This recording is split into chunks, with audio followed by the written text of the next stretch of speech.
self-control. Gravity is all that I know. She's over me. She's over me. She comes with her hypnotic dance. She holds me here with only a glance. She's over me. She's over me.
Welcome, ladies and gentlemen, to the Paranormal Portal. That was pretty loud, sorry. I am so thrilled to be here, and I'm so glad you are here, and thank you for being here, Don.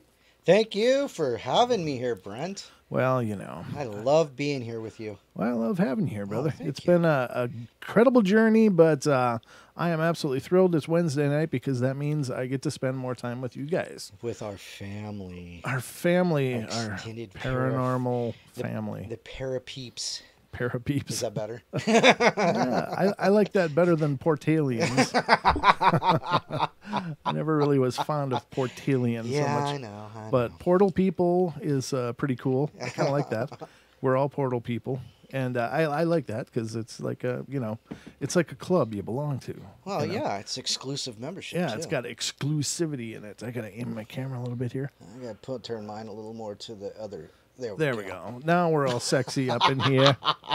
We got the sexy framing going on. I'm framed in all kinds of sexy. I don't even know what the hell that means, but it was funny in my head. And since I still have a microphone, you guys get to hear all the Tourette's-like stuff that comes out of my mouth. I have no filter. Not anymore, ladies and gentlemen. I feel the love. I love you guys. Love you, Pixie, MCat, Lady Death. Love you. Dory's here. Dory is here. Renee. Yeah. You guys are MCat. awesome. Yep. Who else is here? I'm just looking to see if I don't mean to ever miss anybody. There's this guy named Paranormal Portal. I don't know who that dick is, but he gets yellow around his name like he's some kind of prima donna. Yeah, I think it's titled Troll. Attention whore. Oh, no. Sorry. Hi, Heavenly. That's me. Sorry. Oh, there's Cryptozoology guy. I met him at Paranormal White Noise the other day. Oh, fantastic. Yeah, hey, Cryptozoology guy. Good to see you. Thanks for stopping in. And thank you all. Anybody, Heavenly. Heavenly, I've never met you before, but welcome to the show. We hope you guys are doing great. It is Hump Days Eve, so you've made it over that hump, and now you're gliding steadily towards the weekend, and I hope your week is going phenomenal. Yeah, it's been just busy as hell for me though. Oh my God, my minion turns 3 this weekend, and so we got the birthday party coming in. It's like, wow, I love having people over, and I'm looking forward to it, and it's going to be wonderful and all that. But Oh, excuse me. That was actually burp talking, ladies and gentlemen. I'm a man of many talents. What can I say? But it's just so much work. It's so much work. And, we're planning on having it, of course, outside because it's supposed to be a beautiful day, but it's also supposed to be a hot day. And one thing about our house is that I don't know what it is, but if there was ever trees in this yard, somebody decided they hated trees long before we moved here, and they cut everything down. So it's like this grass rectangle, but it's like a solar panel. It's just the sun just beats down. So I'm out there hanging my sailboat sails up to try to create these, shade so people can actually stand being out there and I don't know. It's just a lot of work, but you do what you do because you only have to do it once a year usually. Because I only have one little one that I have to have birthday parties for. So, yep. But we're getting through it, and hopefully it'll be a lot of fun. So, how's your week going, Don? My week's been pretty good. I've been noticing though, however, when I get really tired, my eyes just go blurry, and I literally can't see anything. The other day when I was driving home from here, it happened. I was like, oh my god, and just this exhaustion just fell over me. I was like, if you ever get that tired, brother, just let me know. You can crash on the couch or something. Oh yeah. No, I mean, seriously. Just roll me out the back door and throw me into the sun. There's no sun when you leave here usually, so you just have to. There's no sunshine when he's gone. I don't even have any idea what that was. You've never heard that song? No, and I'm okay never hearing it again. And that can be the last time for that. I'll just cue it up for later in the show. Oh, great. But no, I was going to say something, and now I completely forgot what it was, but it had to do with, I don't know. We're talking about rolling me out the back door. No, I was going somewhere else with it, but I lost it. It's gone, ladies and gentlemen. But I am proud to announce that we got another guest scheduled in for this weekend as well. So this weekend shows, of course, Friday night coming up on the 13th, Friday the 13th, which for me historically have always been really pretty good days. I've always had really good days on Friday the 13th. So all of the people are like, oh my God, Friday the 13th, stay home. For me, it's always been good. I've always done real well on Friday the 13th, but and my streak continues because this Friday the 13th, joining us on the Paranormal Portal at 10 p.m. Pacific time on Friday night, will be Linda Godfrey. She'll be making a return trip to the portal, and I'm really, really excited. Ladies and gentlemen, that episode when she appeared has just been rocketed. It's going through the roof. I mean, people are just coming all out of the woodwork. We've met a lot of amazing people because of her appearance on the show, and I'm forever grateful. But it was just an amazing episode, it was. If you haven't seen the episode where she appeared, it's called Dogman Phenomena with Linda Godfrey. Look in our archives here on YouTube, and you can see that episode. And I'm really pleased to announce that if you haven't seen it, that there's some exclusives that have never appeared anywhere. That were revealed on that show, and it was just really cool, including some really wild trail cam photos. Yeah. Now, it's not photos of Dogman, but it's photos of an anomaly, and we get into, of course, what that is a little bit on the show. It was phenomenal, but I was just honored to be. We were the platform that was unveiled on. And I'm just thrilled. And so I know Linda will be here. I'm not sure if Lee's going to be joining her. Lee Hempel is her co-investigator on a lot of this. I sure hope he can make it as well, but I got to check with Linda. But in any case, she will be back on Friday, which is outstanding. Really looking forward to that. And then on Saturday, we just finalized scheduling. Mr. Obake Hunter, Mr. Philip Torres, will be returning to the portal on Saturday night for Saturday's show. Now, coming up to the end of the month, we got a couple other great shows coming up as well. Let's see. The 20th, we'll be having Deb Varner on. Deb, of course, is our Paranormal Portal psychic, and she'll be doing call-in readings for callers to the show. So that'll be on the 20th. Yeah. Deb will be appearing, so definitely tune in for that. If you've not had a chance to experience Deb before, she is, honest to God, the real deal. She is just amazing, just the kindest, nicest, gentlest soul you'll ever meet, and such a loving, wonderful woman. But she has such a phenomenal gift. She really does. I would never say that I'm a skeptic of psychics, but I've seen enough people do it poorly through the years. All the shills and charlatans. Right. It's just a psychological, banter that a lot of them do. And it's just a game of omission and looking for, triggers and cues. Yeah, cues. In order to, zoom in on a story. But Deb, when she does her readings, ladies and gentlemen, it's just, what is your name and what do you want to know? So what is your first name? And she doesn't ask, for any details, just like, what's your first name? Boom, you say that, and then I'm curious about my job or my money or romantic or, issues or etc. And that's all that the person submits. And she starts reading from there. And the stuff that she pulls out of the ethers is just phenomenal. It's really, really impressive. So I hope you guys will have a chance to tune in for that. And hopefully, if you're looking for some insight, please call in. Now, the call-in number tonight doesn't work on these Wednesday streams. In case you're new to the show, you can't call in on our Wednesday streams because that is the network number for the TFR network. That's our mother network, unless you'd like to talk to Zach Hubbard. But I like to say that Wednesday nights is reserved for the Paranormal Portal complaint line. So if you have a complaint about the portal, please call now. And if you get hung up on, it's not our problem. And if you get some guy that's really pissed off to hear from you, I'm sorry. But no, it's actually another show is on right now on the network. It's Gematria with Zach Hubbard. Fantastic show and all that. But I don't have any interest in changing graphics just for one show a week when I need them for the Friday, Saturday shows. And it would create a lot more leg room for me, or leg work for me. So just don't call in tonight. If you have anything you want to bring up for the show or as we're talking, please do so in the YouTube chat. Don will be keeping an eye on that as well.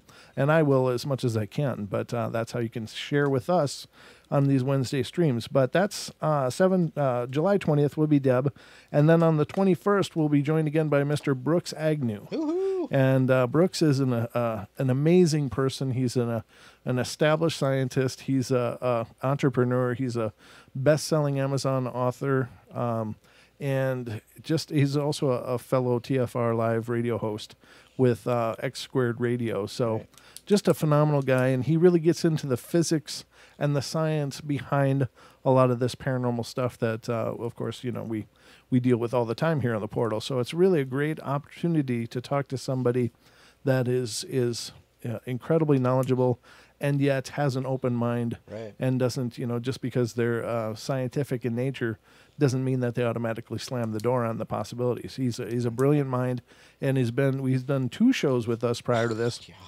And if you want to get your socks blown off, again, go back into our archives here on YouTube and check out either of the 2 or both of the episodes where Brooks has appeared prior to this. And it's just phenomenal. I get done with every one of those shows just going like, I have a headache, my head is humming, but it's like a good pain. I don't know what to say. It's getting those synapses firing. Right. I mean, he just hits it from such a different angle. And he talks to us like, so we can understand. Let me say that. He breaks it down so we can understand it. Yeah, he doesn't talk over people. He brings this incredibly complex formula and principle into everyday speech, which is awesome. Which means I can keep up with them as well.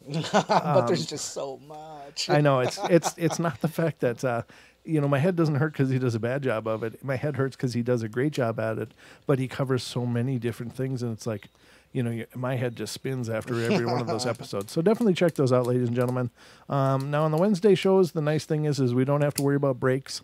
Yep. So there's no clock to watch. We will just keep rolling with it. Until Don falls asleep in his chair. Yeah, well, don't do that. I think I've only done it once. Don't do that. Okay. Yeah, that would be bad. All right. So tonight's show is going to be about just paranormal stories of encounters and things people have experienced. And I've long said on the show that the paranormal is not the hiccup of reality. It's not the anomaly. The paranormal is the clue. It's the hints, and it's the breadcrumbs demonstrating a much broader and dynamic reality that we do live in. And I think that when things happen that we can't process in our regular paradigm, that these things happen for a reason. They happen for a purpose in some cases. Not in all cases. Sometimes they're absolutely terrifying and they absolutely destroy people. And that's not what I'm talking about. But I'm talking about, like last night I was telling you, Don, I was going to the bathroom getting ready to go to bed, and it was about it was about 12:30 or 1 o'clock in the morning.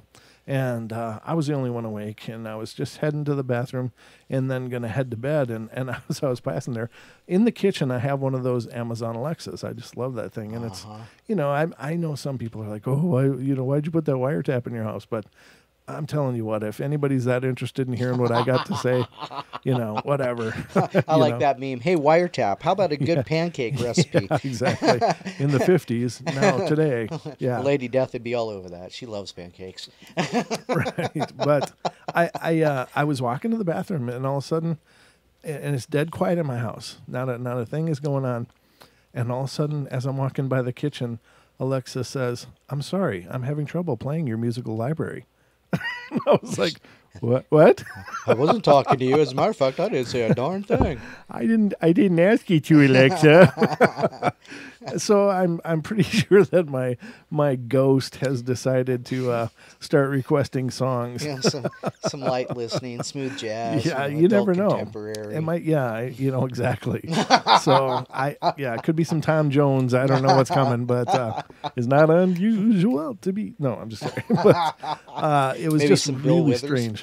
And now I know people are saying that their Alexas are doing weird things, and that's very possible. It could just be a glitch. But if you've paid any attention to the Paranormal Portal, you know that when it comes to glitches, we have all kinds of them. So I don't discount anything as being possible. There you go. But yeah, it was really bizarre. Just like all of a sudden, just in the dead quiet house, nothing, and then all of a sudden Alexa's like, "I'm sorry, I'm having trouble playing your music from your library." And I'm like, "What?" Yeah, we were just talking about that like last week or something, weren't we?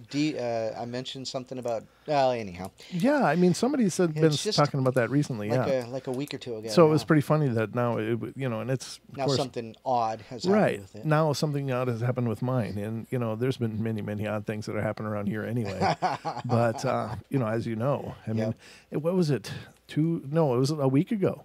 Wasn't it a week ago when the monitors were just doing some? Yeah, it was last Wednesday. Last Wednesday they just started flipping out. And it was just bizarre. I was like, ugh. And I'm like, excuse me, I'm telling a story. Boom, they'd stop for a few seconds, and then it'd start again. And it was just really funny. But it's never happened that way. I mean, I have two monitors, ladies and gentlemen, a big one and a small one, a smaller one, but, it's decent sized. But the one on the right is the accessory one, and that one sometimes blinks on and off. And it's the accessory. Yeah, it's the accessory. But that night that I'm referring to, both of them were flickering on and off, and it was just doing all kinds of bizarre stuff, and very strange. So I saged the place after that. Yeah, he did. He smoked it up in here. Yep. Yeah, and I focused on Don. Yes, he did. He smoked me up in here. At least I didn't marinate you beforehand or anything. All right, so ladies and gentlemen, we're going to get into these stories of. I seem to have lost connection here. I'm sorry? I seem to have lost connection. It is down, isn't it? Yeah. Would you mind going and just feeling that thing, see if it's feeling real hot? Why, certainly. That sounded really bad, didn't it? I didn't realize how stupid that sounded until just now. Thank you, Don. It's really hot. Yeah, well, I have that trouble. But I have a booster for my wireless, ladies and gentlemen, and the other day it was I got a poor signal on I have my laptop running. To my left is my laptop, and in front of me and to the right is the two monitors that are working on my desktop. But I also have a wireless booster that's plugged into an outlet just outside of the studio. And I went out there and checked, and it was absolutely hot, so I think it's dying. Was it hot? It was quite warm, yes. Did you unplug it? Yes, I did. Oh, okay. I'm going to have to write down the credentials for you to get on the other one then. I'll get it for you. It's not unusual. Yeah, I know. I went and jinxed it, didn't I? Yeah. All right, hold on. Let me see. This will be the new one. So talk for a second, Don. Talk for a second. Cool. Yeah. Hey, I just posted. I found this scary encounters with, let's see, evil gnomes in South and Central America. I thought that'd be interesting. because we had Robin Moonshadow on a few weeks ago, and I just came across this. Granted, and it's only from about 8 months ago, but it should be an interesting read. So check that out. It's in the. I dropped the link in the YouTube. Yeah. In YouTube? Yeah. Oh, okay. Is it something for reading on the show? No. It's way too long. Way too long. Oh, okay. Gotcha. Well, there you have it, ladies and gentlemen. Lots of fun, cool stuff happening here on the portal, but some great episodes just on the horizon. I would like to note that at the end of the month, I'm going to be traveling. My father's memorial celebration is at the end of the month, and I have to head back to Minnesota for that. So probably going to be off the air for a few episodes there, but just so you guys know, it's something that I have to do. Yes, it certainly is. So that'll be coming up. But let's see. Let's get into these stories and just see what kind of mayhem. Oh, wow. Look at that. What? I didn't realize I was so handsome. I'm sorry. Okay. I got YouTube working again. Oh, did you? Yeah. That quickly? Well, yeah. Well, wow. I didn't actually use the other one yet. Oh, how are you connected? Well, I connected through my normal connection. Oh, okay. It just popped right back in. So. Oh, okay. Well, yeah. Set up that other one. Yeah, absolutely. It'll be quicker. It should be anyway. But I'll have to do it on my laptop as well. But I'm just trying to get down to where we Jeff left. Bezos watching you. Yes, he probably is. Who? I used to work for him, Jeff Bezos. He's the owner of Amazon. Oh, you worked for Jeff Bezos? I worked for Amazon, yeah. Did you? Way back when, back in like 95. Wow. When they were just in a warehouse just off of, just the south side of Seattle. On the south side of Seattle. Never mind. But yeah, I worked there. They didn't like me. Oh. I used to play a lot of suicidal tendencies then. Oh, well, there you have it. All right, this one is called The Neighbors. When I was around 8, my parents started looking to move the family into the countryside.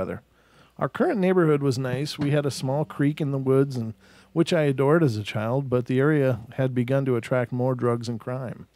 We did not have much money, so it took a lot of time to find what we needed. Finally, my parents decided we would buy some scrub land, all forest and not very valuable or useful. We visited a lot of places, and all of them I loved. I was a weird kid, always collecting bug shells, pebbles, leaves, and bones I found in the woods, and every time we looked somewhere, I found more and more exciting bits of nature. In the end, we settled on one hilly square with an extinct spring in the very back. We had to rent a small place a few miles away when we cleared the land ourselves. After a few years, we had enough money to build a small house on the side of the largest hill. The location was better for costs, apparently. In the middle of the woods, our closest neighbors were about a mile away, and I was in heaven. I spent entire days exploring the woods, talking to plants and playing with soldiers and beetles. Told you I was weird. That's what he says. I was halfway through high school when things became different. It started when we had a bad flood after several heavy rainstorms, and while walking around and fixing our fence, we found something amazing. A black stone tool, which after some research turned out to be over 10,000 years old. The entire family became so intrigued we began researching everything we could about the natives in the region.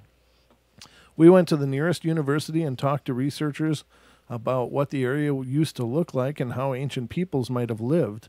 Meanwhile, no one noticed that the extinct spring in the back suddenly came back to life and was flowing weak, but still flowing. We learned that our area was once a string of ponds and lakes, and that the natives used as a sort of stepping stones between their winter and summer hunting grounds. Some people about 10 miles from us discovered a full canoe and some tools that were now at the university, but nothing major had been found too near of us. Fast forward about 2 weeks ago, I was trickling, or fast forward 2 years ago rather, the trickling spring has become a small pond and is filled with frogs, birds, and fish. All things I absolutely loved to talk to and watch. Our new garden is thriving, and so are the populations of deer and birds in the area. Our visit to the university led us to the genealogy department, and some information on several groups of native peoples, one of which had several members of our family tree. Well, that's cool. Some new neighbors have also moved in across the street from us, but within a week, they are already causing problems. By the end of their first year here, they have been visited by the police several times, with members constantly in and out of jail on drug and petty theft charges. One night I was woken up by terrible nightmares about fighting, screaming, blood, and gore. I sat up in bed and just couldn't get back to sleep. And that's when I noticed the lights and strange noises beyond the tree line. I was too afraid to go outside, but in the morning we all went to investigate. We were horrified. What the neighbors had dug up was a burial mound. We never figured out why they did it, or if they even knew what it was at the time, because we had no idea they were there. We called the university on the advice of the officer that took our report, and several people came out. And as it turns out, the woods where I have played contain 7 native burial mounds. Oh, wow. The closest about 75 feet from our front door. At the very top of the hill, the university staff mapped our property and much of the area around us, and it turns out several game trails believed to be as old and unchanged as the mounds cross our property, making the hill we built on the side of an important spiritual place for the natives. My parents have promised not to do anything more to the land and already have willed the entire property to the university after contacting several tribes still living in the state. To learn more about the descendants of the people that once lived there, we had the university put us in touch with a historian who also happened to be her tribe's medicine woman. We asked her to perform some rituals around the disturbed mound and the property, and she told us that the actions we took immediately after the incident would have pleased the spirits, and that they were already very happy. She explained that the spring coming back and the crops and wildlife doing so well were all signs that the spirits were happy, or at least fine with us living on the side of their hill. A few months went by and everything was wonderful, except I kept having terrible dreams. Terror, anger, sorrow, and pain became my nighttime routine.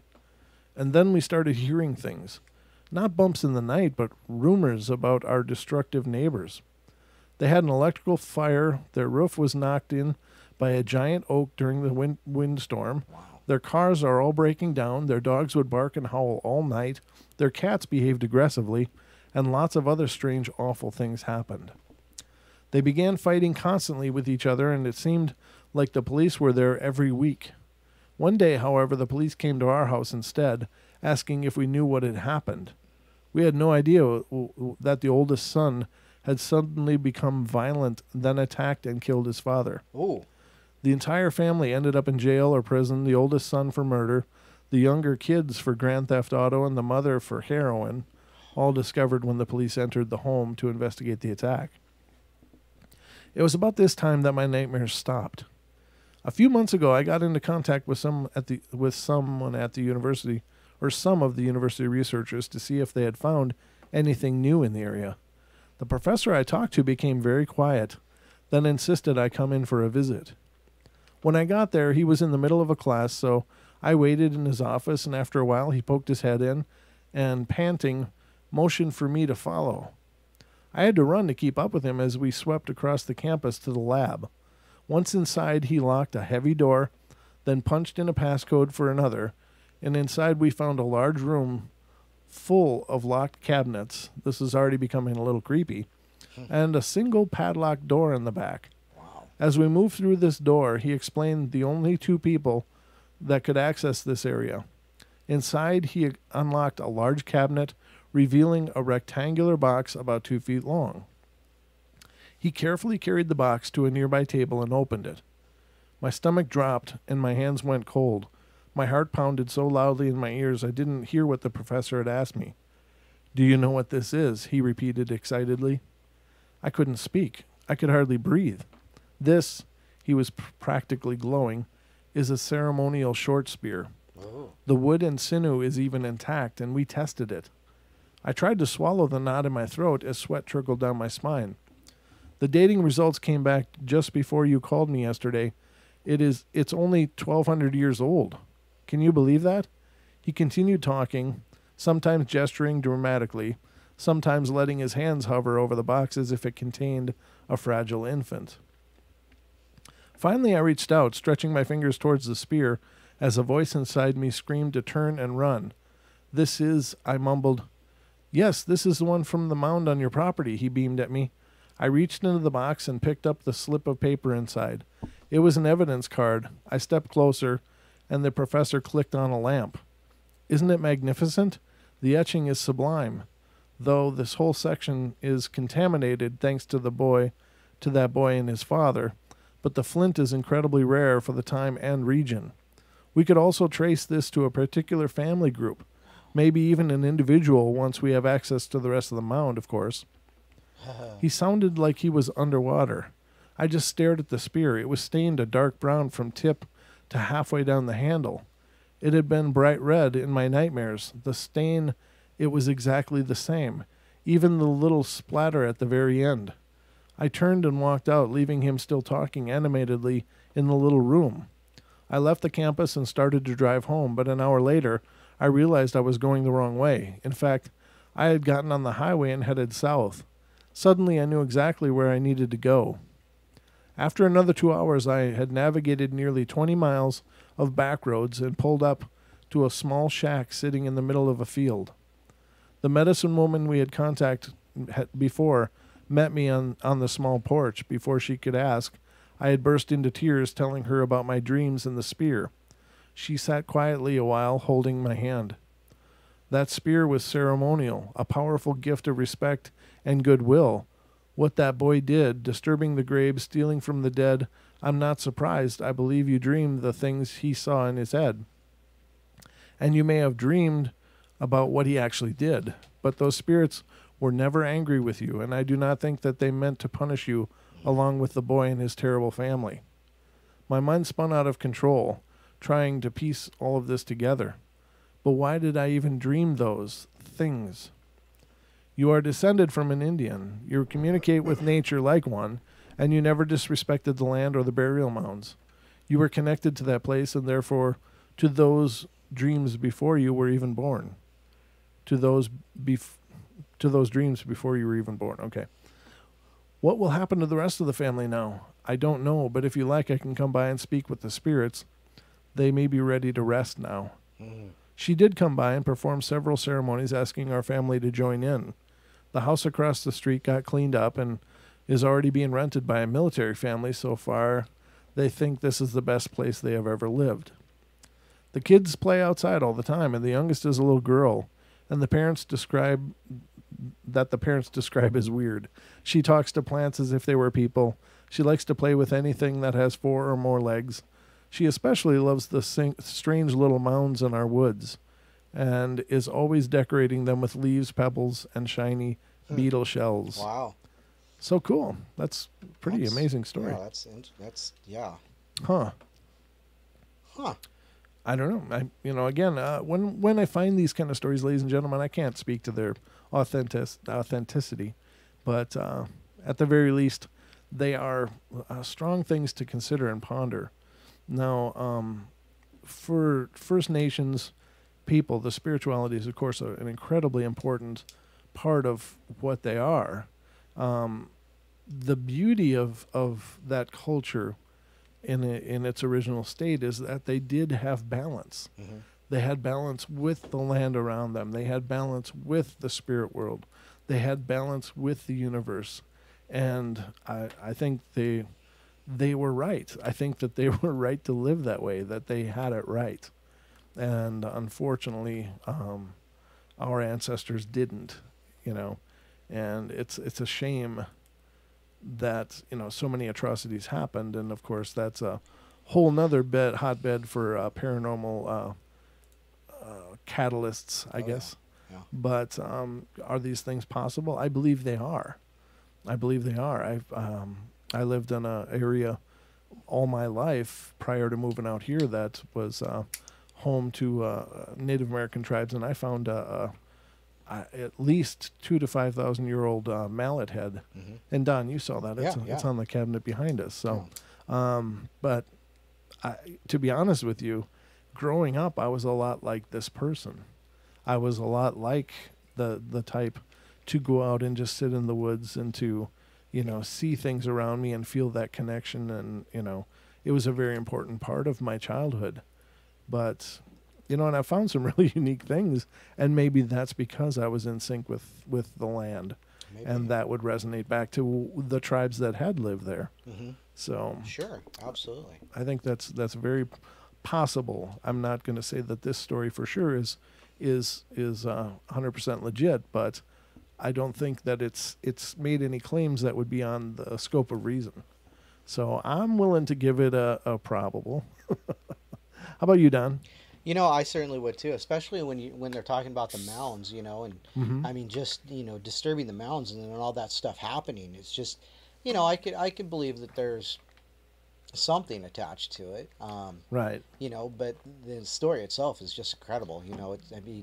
It just goes to show when you alter things that you don't have enough appreciation for, mm-hmm. that you never know what's going to happen. Well, yeah, and that's very true. And if you, ladies and gentlemen, if you watched any of the popular ghost story shows mm-hmm. on television, and I'm talking about The Hauntings or not the movies, but Paranormal Witness is another one. Mm-hmm. A Haunting is one. There's many shows that highlight people and their stories of what has happened to them, and so many of them have to do with Native American locations, very sacred Native American locations, where people came in and was like, God, this is a pretty piece of land. Let's put a house here. Without knowing, without even, I guess.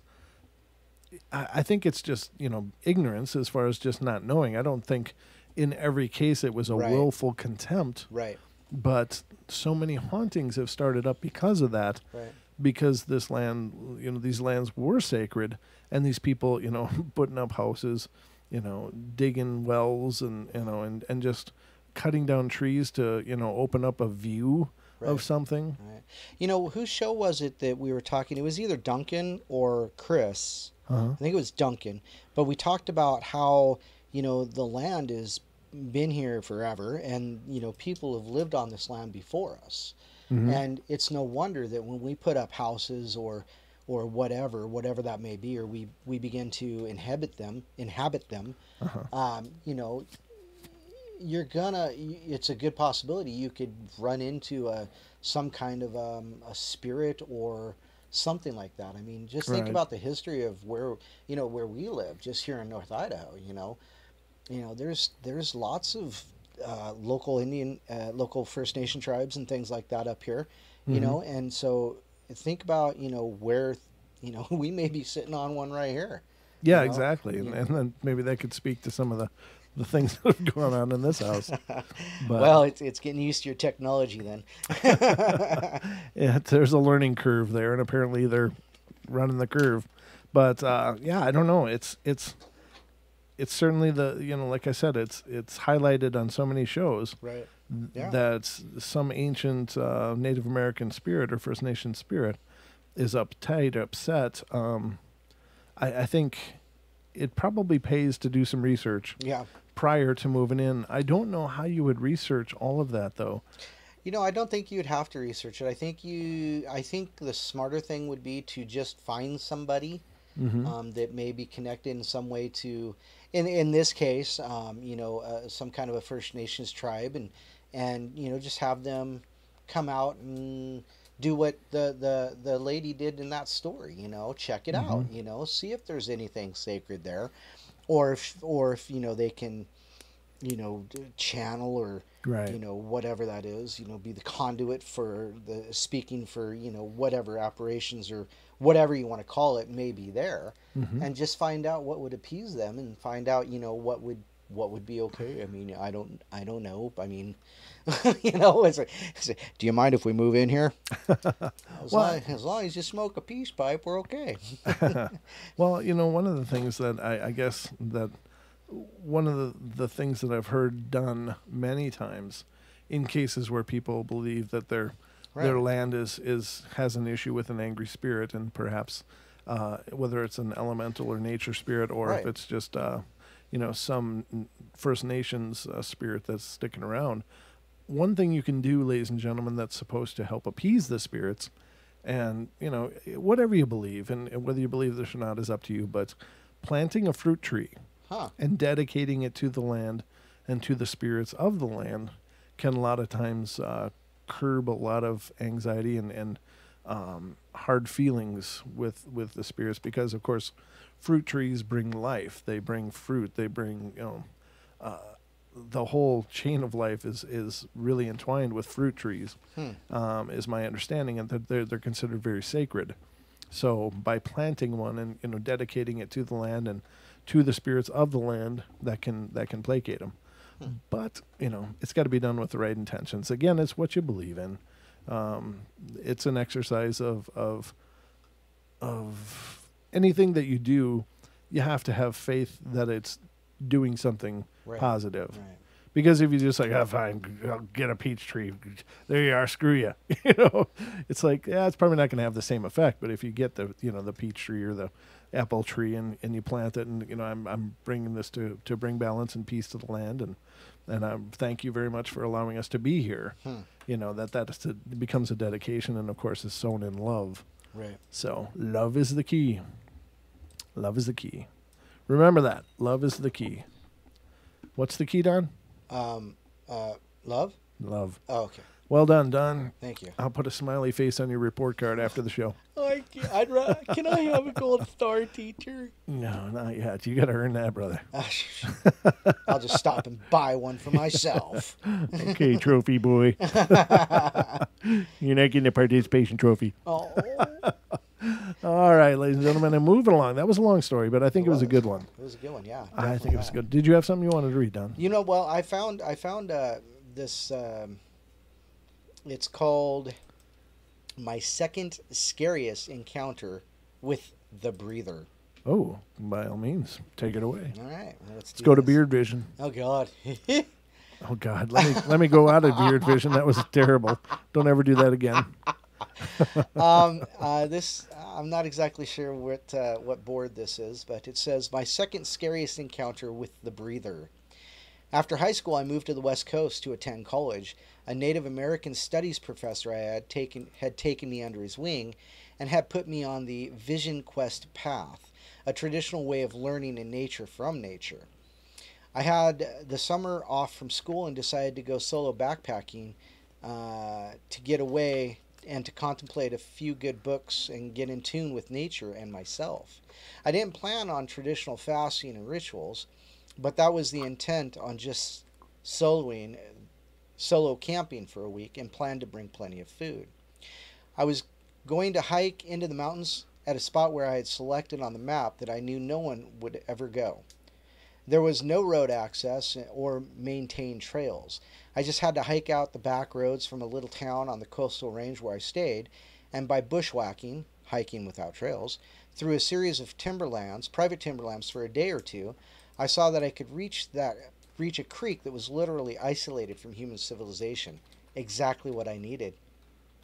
I hiked through the second growth of Douglas firs forest land for most of the first day, and there was enough tree canopy to block out undergrowth to make my hiking easy. After a full day's hiking, I camped on a small knoll under trees the first night and had an uneventful evening. I started out at dawn on the second day, and by 3 p.m. I came to a ridge that looked down into an isolated little valley with a gorgeous creek flowing through it. This area had been logged back in the day, perhaps sometime between the 1930s and 50s, and the redwood stumps and the downed log scraps were enormous. Yeah, they were huge up here back then. Mm-hmm. It took a lot of log scrambling to make it down into the valley. The river itself had been clogged in places by this 50-year-old logging slash, and at places cascaded over giant fallen redwood logs, effectively making it impossible for salmon to migrate upstream, in my analysis. I hiked upriver for an hour or two to the only clearing I could find in the dense and thick undergrowth along the creek. That was the first bad sign. All the vegetation was dead in only this one clearing. I said a few prayers to the directions of the traditional ways of my Native American mentor had taught me. In his way of looking at things, nature was full of various spirits, good and bad. He often warned me to stay away from places with bad spirits and bad power.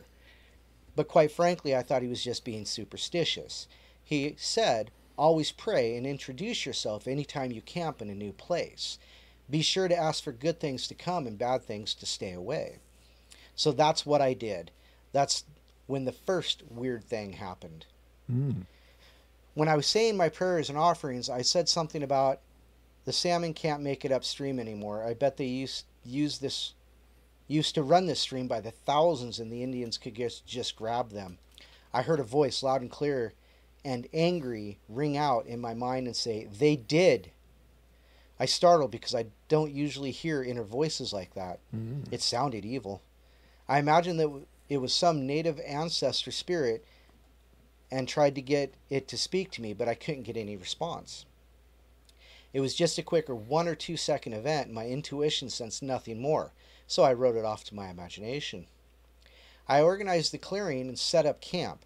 I put up a tent and set up a fire ring and collected wood, etc. And I hung my food in a tree away from bears. I took a leak at a few places around the outskirts of the clearing so that any animals, bears, around would smell my scent and know I was here, so neither of us would get startled. I hiked downstream and played around for the rest of the day until almost dark. When I came back to the camp, it was mostly dark. I had made some ramen noodles and crawled into my tent as the blackness settled in. This is when the stuff started to melt down.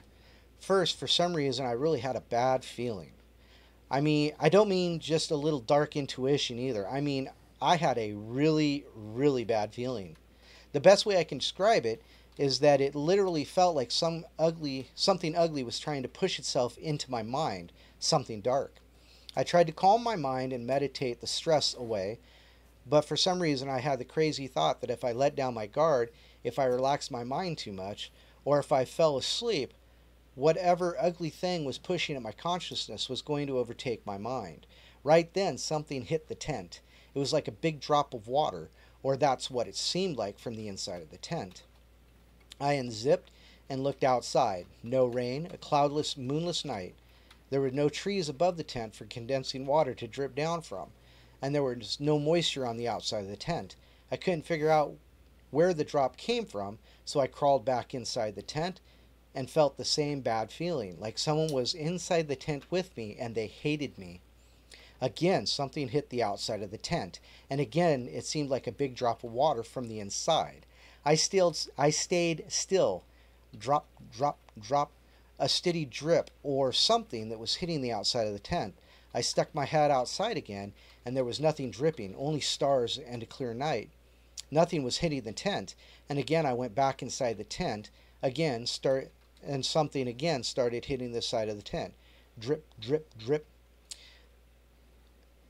I went outside the tent again. Again, no drips. And nothing was hitting the outside of the tent. For some reason, at this point, I was terrified. Terrified. It made no sense to me. I camped out by myself plenty of times and knew these mountains very well. Nature was literally my best friend. I had never felt scared even once while camping alone. But for some reason, I was absolutely terrified. I didn't know why. I was so scared that I grabbed my little collapsible .22 rifle and decided to fire a few shots off to scare away any animals that were near the camp. I was actually thinking, if a deer walks by the camp and breaks a stick, I'll die of fright. So I rationalized that if I fired a couple shots, that it would scare away any animals near the camp, and then I could be sure a raccoon or whatever didn't scare me to death before I fell asleep. Which is a crazy thought because, like I said, I usually enjoy camping alone. I couldn't deny the causeless fear that I was feeling. I fired off a few shots into the dense tangle of scrub brush willows that my tent backed up to. That's when all hell broke loose. It wasn't more than 10 seconds after I fired the shot that a blood-curdling scream rang out about 10 or 15 feet behind my tent from the same bushes. I can only describe it as a loud shrieking scream that had a laughing, whooping sound to it. At the time I thought, holy crap, it's a laughing hyena. Before I could even realize that's crazy because those are in Africa, not in the Pacific coastal range. That screaming, laughing shriek lasted a good 5 to 6 seconds and literally sent chills down my spine. That thing was no more than 10 or 20 feet behind the willow thicket, and it was loud. By loud, I mean it was louder than I could scream with my loudest voice. I realized that whatever this thing was, it was shrieking, laughing, whooping at me after I fired the gun. This thing was not afraid of loud gunshots. I'm sorry, a 22 is not a very loud gunshot. After the screaming hyena, I started to trust my fear. I waited silently for a few seconds after the howl, listening for any movement in the willow thicket, but it was silent. I fired 3 more shots directly into the ground inside the thicket, thinking I would hear the movement of a hyena or whatever it was, not knowing nothing could move around in there without making noise. But the only response was my gunshots was silence. I wasn't really thinking straight because my fear was inexplicitly primal. Honestly, it's almost impossible to scare me. Usually I was experiencing an almost uncontrollable primal fear. Goodness. Yeah. It was very, very dark out by this point, and putting rationality aside, I decided this campsite was a bad place, that there was some bad spirit here like my mentor had warned me about, and I had to get out. Dear reader, if you want to understand the extent of my fear at this point, consider this. I was mentally ready to leave my totally built up campsite to hike alone in the forest away from the camp at night, leaving the campfire, leaving my tent and my gear behind. There was nowhere to go. I was literally 2 days hike without trails from the nearest human being, and I still decided to leave camp and walk alone into the forest at night. Creepy. That's how badly I wanted to get out of here. Hmm. So I grabbed my sleeping bag, tossed it over my shoulder, grabbed my gun and held it in the other hand, and just started walking out of camp, leaving my tent, food, and gear behind. I didn't have a plan, but I knew I had to get out of camp. It was a 2-day hike from the nearest house, and unbelievably, I had forgotten to replace the batteries on my flashlight, which were dead. Oof. But I didn't care. I just started walking and feeling the deer trail with my feet because the forest canopy made everything too black to see. Before I started walking out of the camp, I fired a couple shots in the air because I really didn't want to meet the hyena thing while I was walking. Again, I felt that if I had come across a deer, I would die of fright, so I hoped the gunshots would scare off any animals. This is when things got scary. I wasn't more than 50 feet outside of the camp when I lost the deer trail. Every few steps, I walked directly into a tree.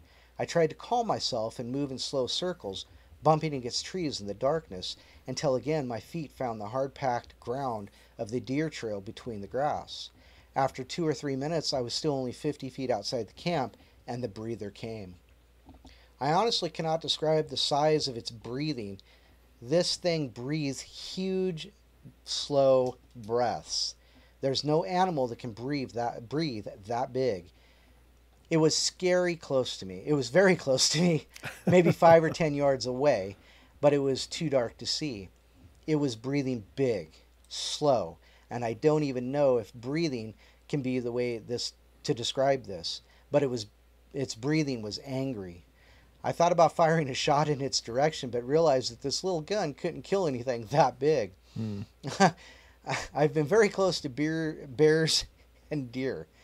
They breathe quietly. This thing had to be the size of 4 or 5 bears by the sound of it. Jeez. I kept the gun pointed in the direction of the impossibly huge breathing sound and kept moving very slowly so I wouldn't lose the trail again, feeling the trail with my feet. The breather continued breathing steadily and powerfully at me. The thing was breathing at me. I kept walking, inch by inch, foot by foot in the darkness, realizing that at this point, if I let the fear get the best of me, I'd lose my sanity. The breather followed right alongside me, 5 or 10 feet off the trail, moving at exactly the same slow pace I was moving. I remembered from daytime that along the trail, the breather was standing there in a dense thicket of thimbleberry and salal.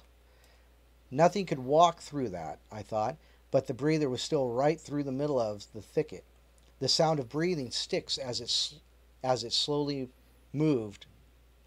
The sound of breathing sticks as it slowly moved was maddening. That made no sense. The weirdest thing is, it made the sound of 1,000 breaking sticks as it moved. It made a huge, loud, steady breathing sound. It made the sounds of sticks breaking, a lot of sticks breaking. It literally seemed to make the sound of more sticks breaking than there were sticks. Okay. Wow. It A lot followed. lot of sticks I'm That's a taking. lot of sticks, yeah. Yeah. It followed me parallel to the deer trail and literally only a few feet away from me for about 4 or 5 minutes, which was only about 200 or 300 feet because I was going slow, and it made the sound of breaking sticks and breathing the whole time. I kept the gun pointed at it without firing and concentrated on keeping my feet on the trail. I was sure if I lost the trail, I'd go insane bumping into trees with this thing on me. After about 5 minutes of this insane dance, I broke free from the dense undergrowth of the tree canopy, and there was enough light to see the deer trail. It stopped following me when I got out from underneath the darkness of the trees, and I could walk faster. I hiked for a mile or two. I was still 2 days from the nearest people, and dropped my sleeping bag in the deer trail and went to sleep. Nothing bad happened after that, after I left that place, and amazingly, I was able to fall asleep. So, the breather sounds like possibly some kind of cryptid. Well, yeah. I mean, it's that behavior is so well encountered in Sasquatch Right. encounters. That whole shadowing, Right. the pacing people out of their areas, Right. the intimidation, right? Through, Yeah, being escorted. Yeah, really. I'll take you to the end of my property here, buddy. Right, and the whole remaining out of sight, always out of sight. I mean, yeah, it sounds like something akin to a Sasquatch, although the hyena laugh would be a little bit different, but Yeah. it's not unheard of that they make this weird. That they copy. Right, they're mimics. So, Well, how would they know a hyena sound? well, they not necessarily. They don't know that it's a right. hyena sound, but they just make a whole spectrum of sounds. So.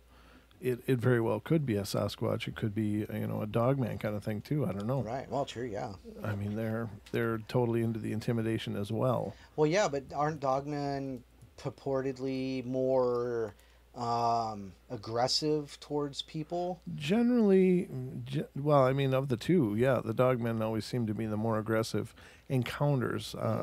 That's not to say that they rip up a ton of people or anything. There's still no deaths attributed to Right. to dogmen as well as Bigfoot, really. But there are a few stories of Bigfoot murders.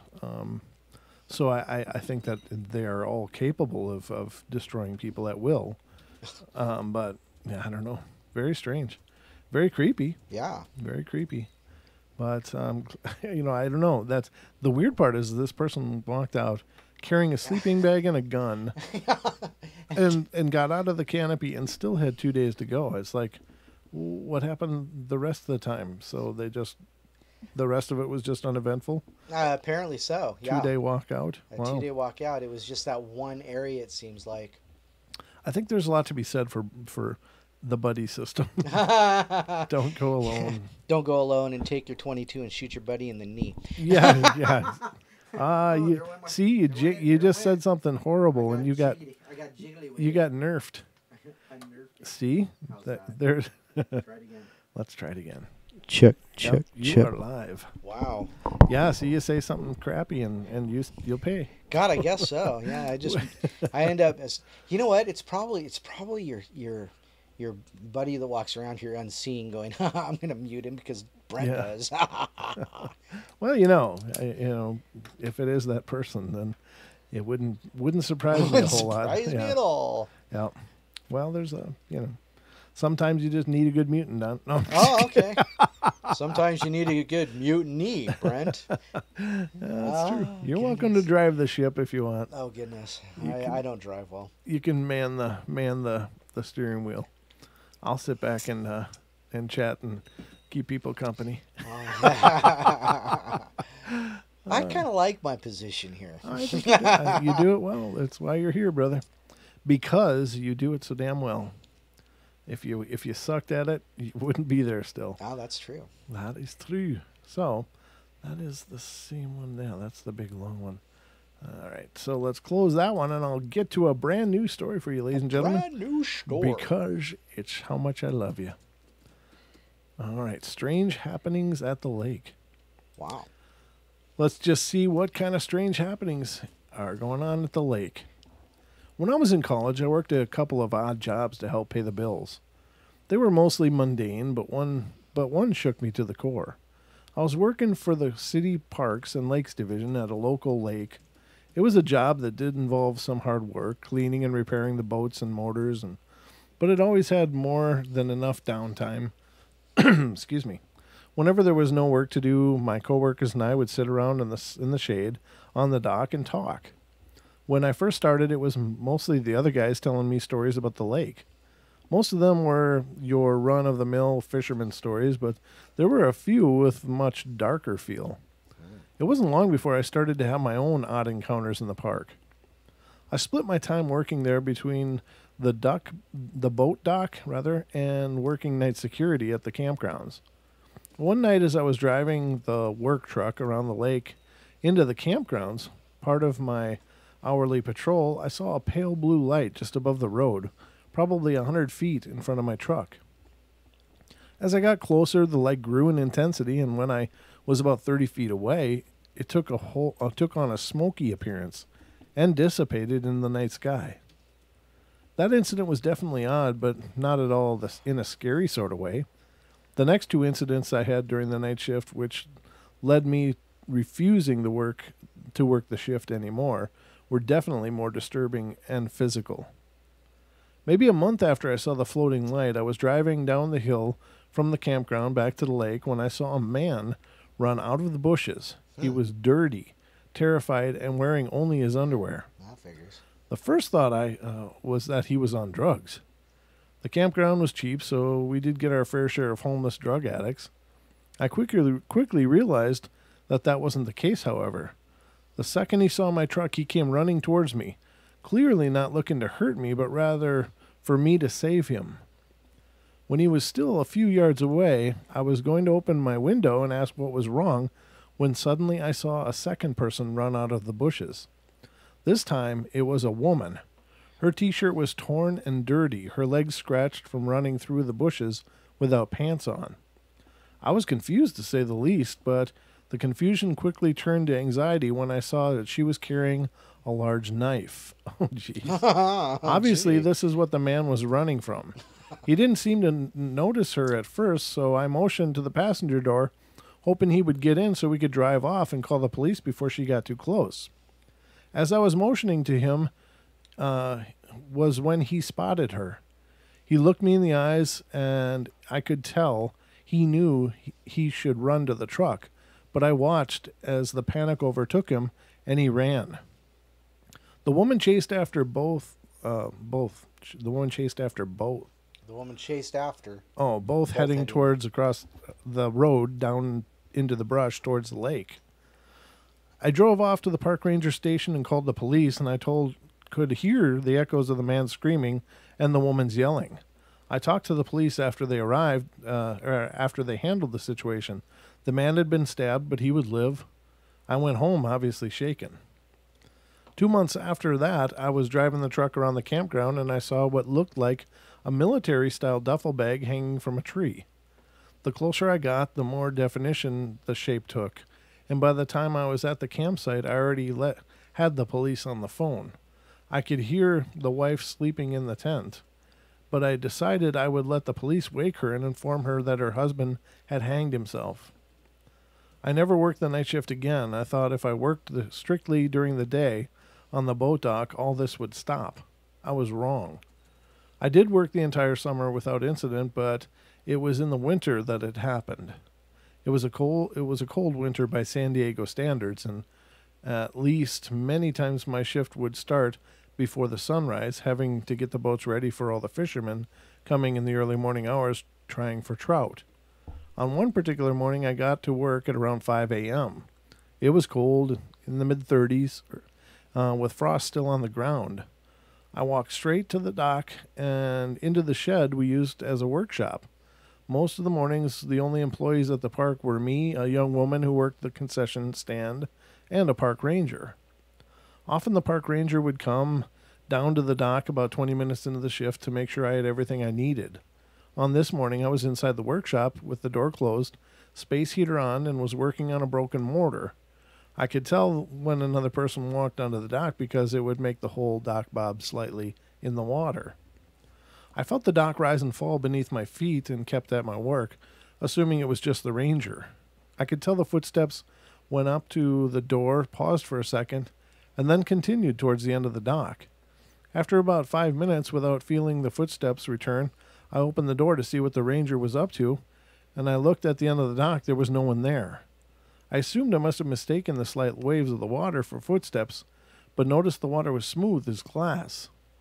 And then all the boats were tied up. I took a step out of the shop to get a better look and could hear the crunch of frost under my feet. When I looked down, I noticed that there were 2 sets of footprints. One was mine going from the shore to the shop, and the second went past the shop down the edge of the dock and stopped. There were no prints going off the dock. I turned and saw the ranger walk towards the dock down the shore, and I quit once he got within earshot. Oh, okay, so the footprints just disappeared then. Huh. Okay. And then he saw the ranger coming, and once he got close enough, he said, okay, I quit. Strange. Huh. Very bizarre story. Weird. Weird. So that's at the lake, ladies and gentlemen. Anything can happen anywhere. That's one thing with the paranormal. You can't know when you're in the situation that it's going to happen. It just happens. Although, if you're in a haunted location, then it's could be a problem. Yeah, you're probably more apt to run into something than, if you're just at a place and something weird happens. But I really believe that we are just in this paranormal swamp that we exist in. It's just, again, we're not aware of a lot of it. But it's just my opinion. Got my jug of swill. I'm all happy. Swill. So, how's everybody doing out there, Don? They're good? Yeah, they're hanging in there. We got a few. Sarah's here. Hi, Sarah. Yeah, I saw that Sarah was in there. I said Brian's hello to here. her. Yeah. Very cool, and a few new faces too. I saw there's a person, Beautiful Babe, in there, and who else did I see? Someone else new that I didn't recognize the name before. I don't know. So, welcome to the show. Welcome to the show, ladies and gentlemen, and I hope you're enjoying. Oh, there's Vamp. Sure. Hi, Vamp. Vamp's here. It's about time you got here, Vamp. Did you have to remind her again, or did she do it on her own? No, she made it on her own, as far as I know. God bless you. She figured out there's a 2-hour time difference and went, oh, now it's time. That's right. I kid, Vamp. I kid. Time zones. Learn them, know them, live them. You kind of got to. You do, apparently.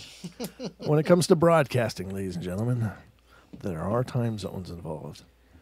This one's called The Dark One. Okay, so a little backstory. I was and am a Catholic and never been too serious about it. I've always believed that everyone has a guardian angel. I've been lucky enough to see mine a few times. When I was younger, I would often see an all-white husky sitting either in the corner of my room or outside my window. This dog was not ordinary, though. This is because, standing on all fours, the dog stood about 6 feet high.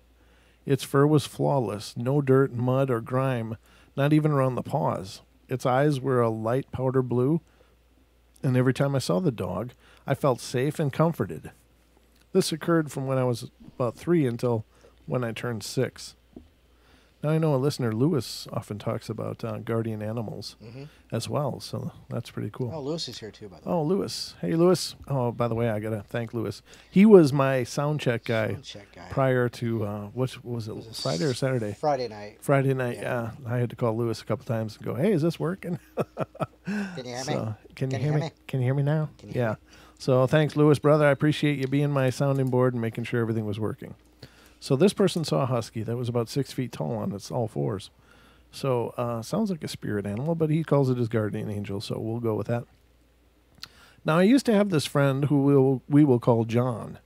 I began hanging out with John when I was 13, and one day, whilst our parents were talking in my living room, we went out to their van just to listen to some music and hang out. It was a crisp night in summer, just with a slight breeze, stars twinkling in the sky, and we sat there trading ghost stories. Then John said something that would forever change my life. "Do you see it?" John said as he raised his hand and pointed to the top of the local industrial building about 2 stories high. "No, what are you talking about?" I asked, squinting and focusing, trying to see what John had spoke of. "Right there. It's peeking over the edge of that building at us." Now I started to get freaked out a little bit, looking at us. Why? Was it looking at us? And who or what was this apparently invisible being? I heard a noise coming from my front door. His parents were opening the screen door while talking on the way out.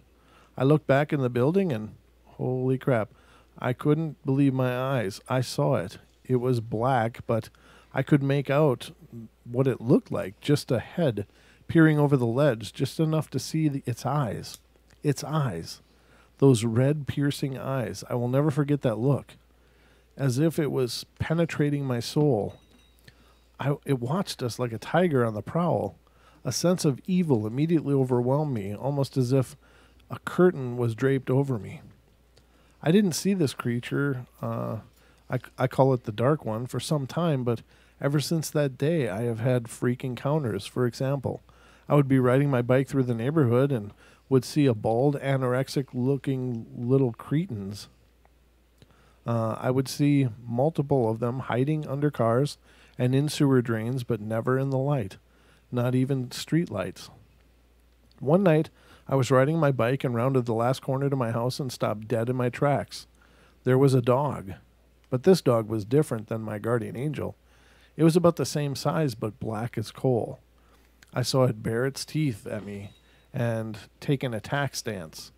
Its back arched up and its tail stood straight up. Its eyes were yellow, like a soft, dried-up mustard color. I turned tail and pedaled as fast as I could. I didn't see that dog again. This is the last time I saw anything of this nature. This is also the most bone-chillingly terrified I have ever been. I was walking down a street that night, it says walking down a street that right behind and parallel to the main road in town. Small business and fast food restaurants line both sides of the main road with alleys in between. It was about 10:30 at night. I was walking to a friend's house when I saw it. The Dark One was back and was standing in an alley across the main street. I couldn't make out any details, only that it stood about 10 feet tall and still had the piercing red-eyed stare. I picked up my pace, passing a shop. I looked in the next alley across the street, and there it was again, but this time it looked different, more detailed. I could see his brooding chest and horns, like the cliché evil goat horns. My pace quickened. Once more I looked in the next alley, and there it was again, smiling. Not grinning, smiling. Like he was there for me, and it wasn't going to leave without me. The details grew on him now. Excuse me. I could see everything. It had feet like a human as well as a face that resembled a human as well, except all its facial features were larger. Its jaw protruding out with its nose.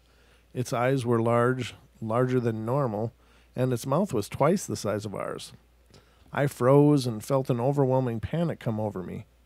And I did the only thing I could think of. I prayed. I prayed the Our Father, just standing there staring at the cracks in the sidewalk. When I finished, I looked up and I saw a woman.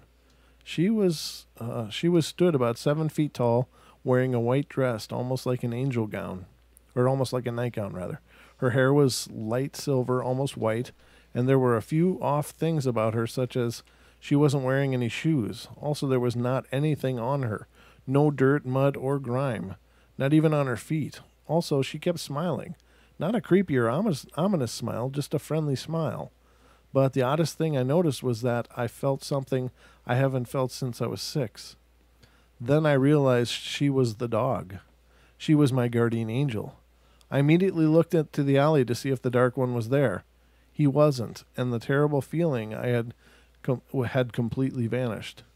I looked back to say something and to tell her thank you and whatever else I could think of, but she was gone, vanished into thin air. I have never again seen the Dark One, and I am thankful every day for it. Is right. I like how the large dog eyes were originally dried mustard color, and then all of a sudden they turned red. No, he said they were powder blue. See? The evil dog was like Yeah. mustard eyes. Yeah. Yeah, and then she said later, the person said later that she saw the dog again, and it had a red-eyed stare. Oh, okay. Yeah, I don't know. I'm just reading it. Piercing red-eyed stare. 10 feet tall, had a piercing red-eyed stare. And then come to find out, it wasn't a dog. It wasn't a dog. It was a daemon. It was a daemon, and his dog was an angel. Yeah. There you go. Could be. Could be. All right. That's got anything else done? Oh. Oh, How about we talk about his first encounter with the breather? please do. Oh, okay. Okay, so it says the first time I heard the breather was at the swamp bog about 10 miles outside of town. So this is the Bigfoot kind Apparently of thing? so, yeah. Okay. Well, it's the same writer. Right, okay. The swamp had a boardwalk made of... What the hell just happened? I don't know. What did you notice? Hold on. Oh, the screen jumped, so it must have been... Oh. I must have actually tapped on something. The first time I heard the breather was at a swampy bog about 10 miles outside of town.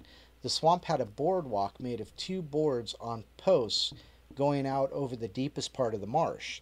It was late at night when me and 2 of my high school brothers went out onto the boardwalk for a smoke at the end of a Saturday night on the reservation. The swamp wasn't far from my house, and I had been out on the boardwalk 100 times before, but not at night. Once I had taken a stick about 9 feet long and stuck it all the way into the mud, easily to the end, like it was quicksand. We walked about halfway out the boardwalk to right at the spot where I'd sunk the stick in the mud weeks earlier. It was pitch black out, but we could feel the boardwalk with our feet. We were going to go all the way out, but I stopped everyone when I heard something move in the mud/water only a couple feet from the boardwalk. I couldn't believe something else could be there because it was a swamp. It was swamp mud, and it would sink a deer. Then the breathing started in and out, very slowly, very powerfully. It was a huge sound. If I tried to make the loudest breathing sound I could, it would still be tiny compared to this sound. It sounded like an elephant breathing in and out, like cavernous, huge lungs were breathing in and out, and it was only a few feet from us. It was pitch black again. We couldn't see anything, but I could hear the sound of some movement in the water, and the breathing continued. My brain was thinking, cow? No, it couldn't be a cow, and in the mud without sinking, and cows can't breathe that loud. The breathing was loud and slow. I was terrified, but my mind locked on how impossible it was when one of my friends started running in panic. My other friend started running, so I followed. I went back the next day, and the mud was soft and nothing could stand in it. Maybe a turtle, but not an elephant, that was making that breathing sound. And that was my first and shortest encounter with the breather. Ooh, terrible. So this thing must just like follow him around. I mean, Well, it's like when Bear is on, he talks about we are the entertainment. That's true. That's true. He said that. Yeah, he said we're their entertainment. We're the video game. Yeah. They like to watch us and just see what we're up to, and I imagine if you live in a forest. Forests are beautiful, and they're amazingly serene and stuff. But if you were there all the time, you'd probably be looking for some other distractions. We go to the forest to release, and they come from the forest to be entertained, I guess. But I think to watch reality TV, right? I mean, yeah, we it's are like the original reality. Big Brother, right? So they're out there watching us just to see what we're doing. So maybe they, have found this guy and find him entertaining, or unique, and they just get a kick out of getting a rise out of This them. is like poking him. Yeah. Here, come here, check this out. Hey, watch this. Throw that rock. Watch what he does. He's gonna poop himself. Yeah. He does it every time. Yeah, exactly. I mean, we are the entertainment for them, according to Bear. And ladies and gentlemen, if you're not familiar, I know many of you are familiar with Bear, and of course he's been on the show a few times and just been a phenomenal guest and just the amazing insights. But if you're interested in finding out more about, there are so many sources out there, especially in terms of the Bigfoot phenomena, that you can go to 1,000 different sites and see pictures of tracks. You can see pictures of structures. You can see other evidences that people have found. But the one thing that I think the Bigfoot Outlaws does the best, and I've certainly learned a ton of from them, is that they get into the head. They get into the why, and nobody else gets into the why. So whenever you're investigating something, it's really important, I think, to be able to understand, what is it thinking? What is going on here?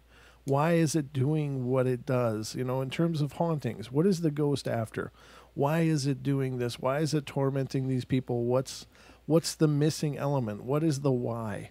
Or for any other phenomena, it's like, why is this going on? Because if you can get into the why, you can find solutions. You can find ways to deal with it. And that's the one thing that the Outlaws do in terms of Bigfoots or boogers, as they call them. And it's based on, the term they use in the South. It's wood boogers, the booger man. They get into the, what is it thinking? They get into, why is it doing this? What is going on in their heads? And I know it's still a hypothesis, but it makes so much sense when you listen to, like when Bear's on the show and he's talking about what's going on in their head. It just helps so much to understand what they're doing and why they're doing it, that I think that's why they're such successful investigators. Bear and the other outlaws, Matt Knapp and all of the rest of them, go out and they do outings, but they know how to call them in, because they have an idea of what those sounds mean.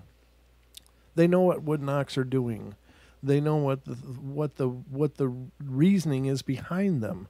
And as Bear talked about on the show, he had John Bendernagel down there and was showing him wood knocks, and they had a back and forth with an alleged Sasquatch out in the forest, and back and forth for several minutes.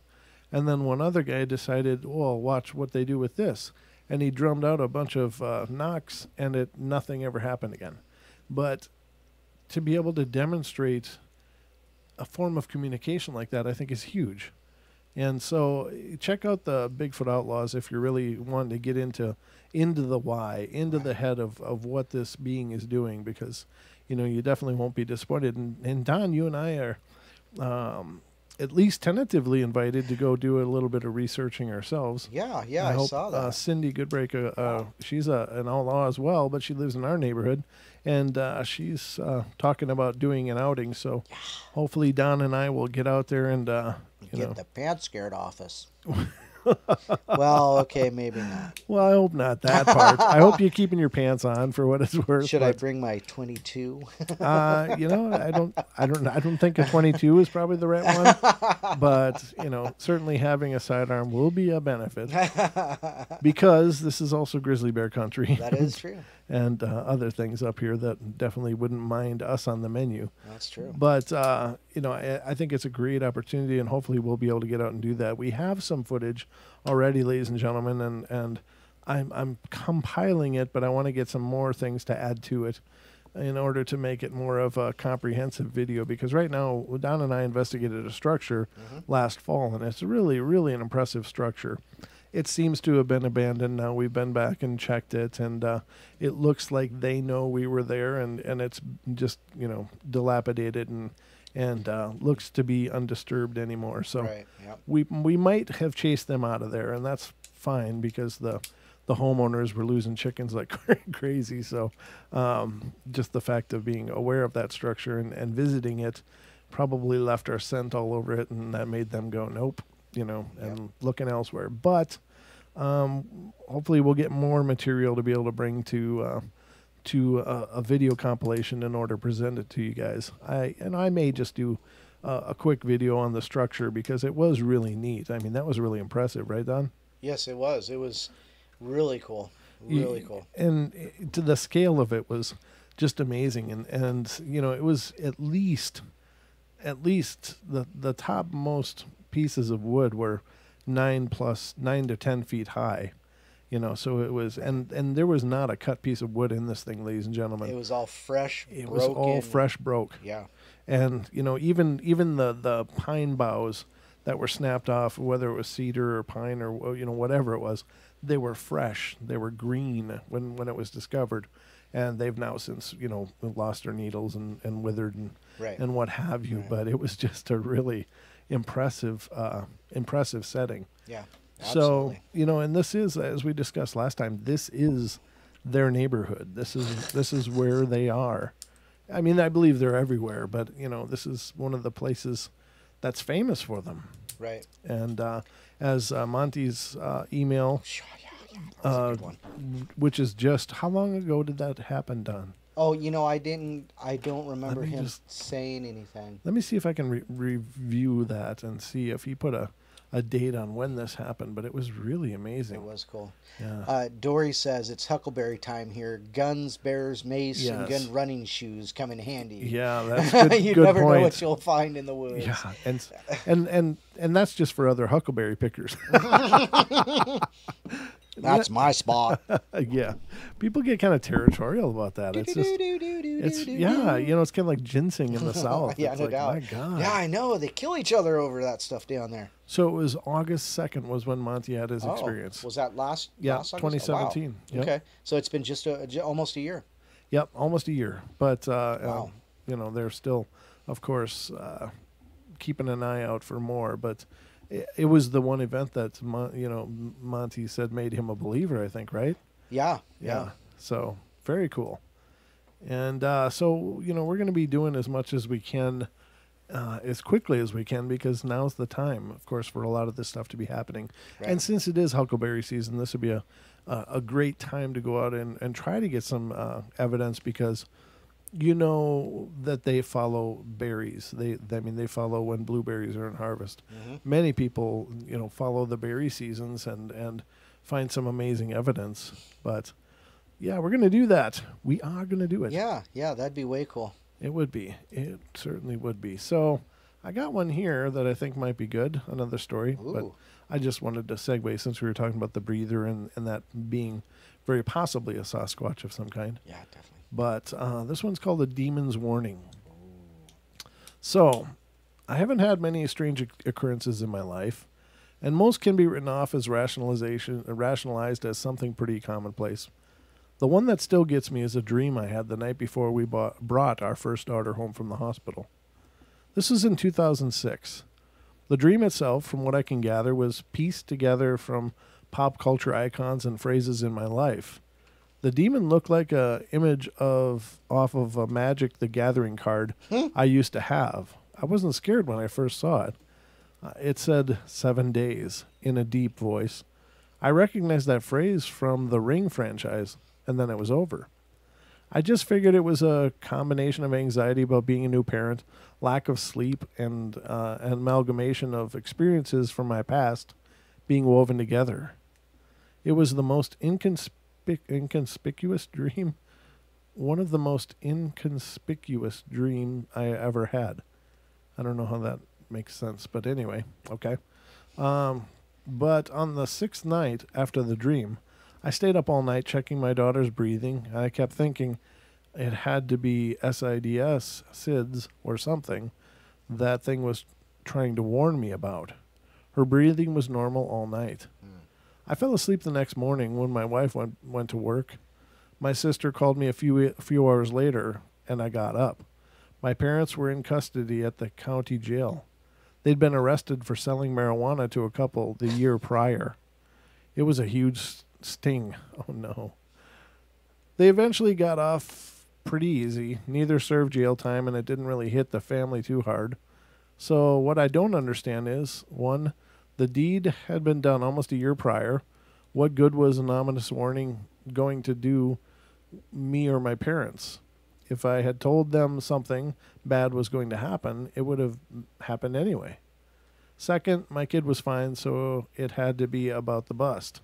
I can't think much else that happened on that day to merit the warning. To this day, I still think about it. If it was a coincidence, it was a weird one. Conversely, it was a warning.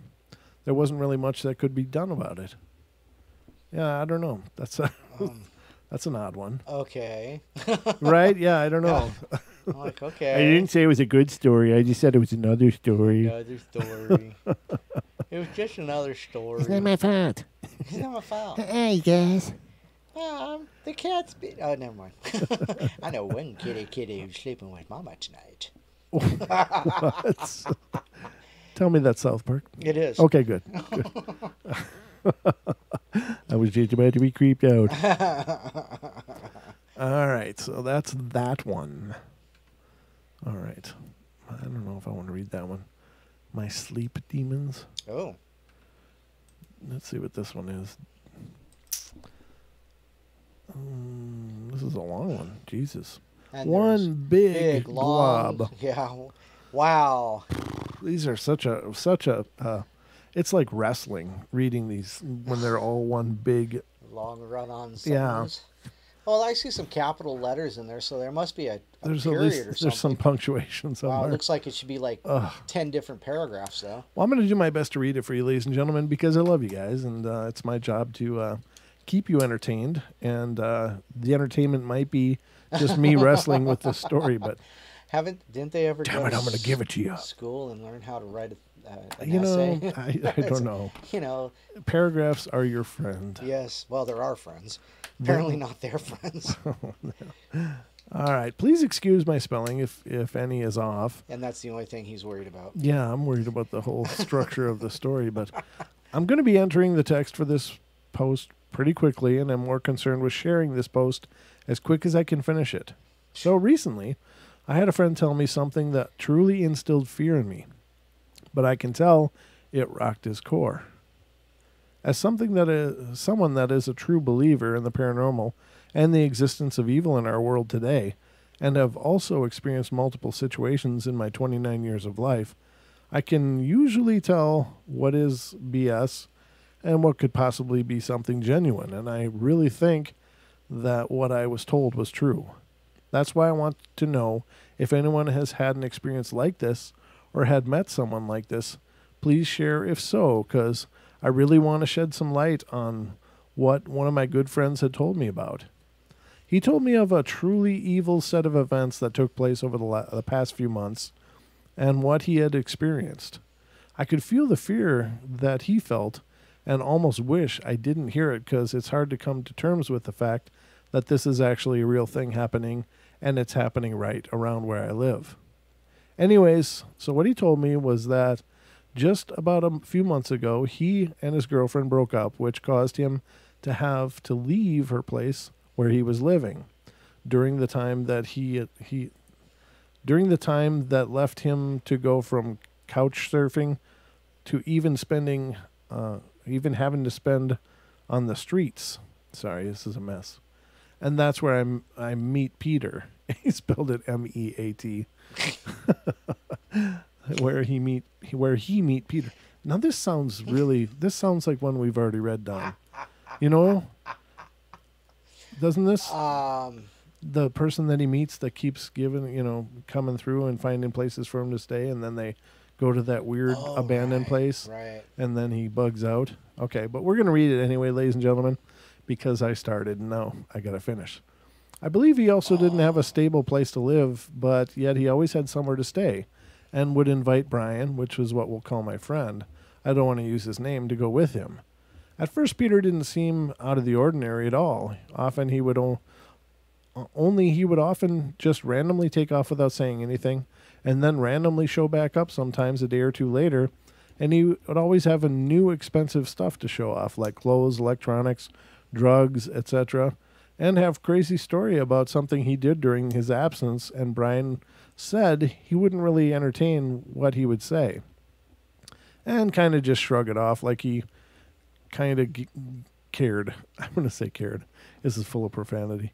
I remember when he told me about all this, and it took a while, and I don't want to drag this post out, so I'm going to get to the important things about it all that I think anyone that reads this should know. So over the next month, Brian would see Peter more often than normal, and which would lead to them staying somewhere that Peter knew about, which, by the way, Brian said was weird because he was always told they were going to a friend of his that didn't mind if they crashed, and every time they went somewhere, it was always them two and no friend or whatever, that Peter would always act as if they were invited, which I thought was weird as hell when he told me. I know that Brian was super depressed around this time and would sometimes vent a little bit about it to Peter because he was the only person around. And it was around then when Brian started noticing that something wasn't normal or right with Peter. And that after kind of opening up about how he went happy about the things were in his life. Wow, that was just terribly written. Or whatever, that Peter had tried to talk Brian into killing himself, and had tried to get him to do it on more than one occasion. On one of those times, he had shared that he had killed himself, and that if Brian did it, he can move on to his final form or final stage or something like that. I'm not sure what the exact wording he had used, but I know it sounded demonic, and Brian admitted to me it really made him feel off-put and would again play it off as he was screwing around with him. But he was starting to think and know that what he was being told wasn't a joke, and felt that maybe he should leave. I would go with leaving. Mm-hmm. And he said that he was about to if Peter didn't randomly disappear, just leaving Brian at his random friend's house. And when he got his own things together and left too. It was probably a few days later, and Brian had not seen Peter and felt relieved, I suppose. Only here in Oregon, where we live, the winter gets cold, and it wasn't till the day of this snowstorm we had in February when Peter once again randomly showed up where Brian was, acting like it was a normal dude and as if everything from a few nights ago had never happened. And it was already starting to snow, and it was sticking. And you cannot survive in that kind of weather on the streets. And once again, Peter said he had somewhere for them to go, and Brian felt his hands were tied and said, "Screw it, let's go then."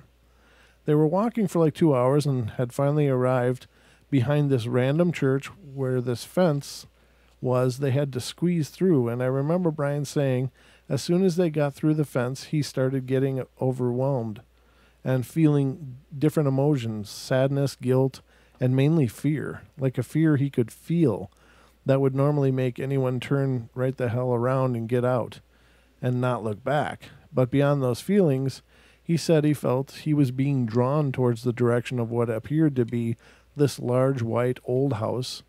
And he finally tells Peter that he doesn't feel right and wants to know where they are.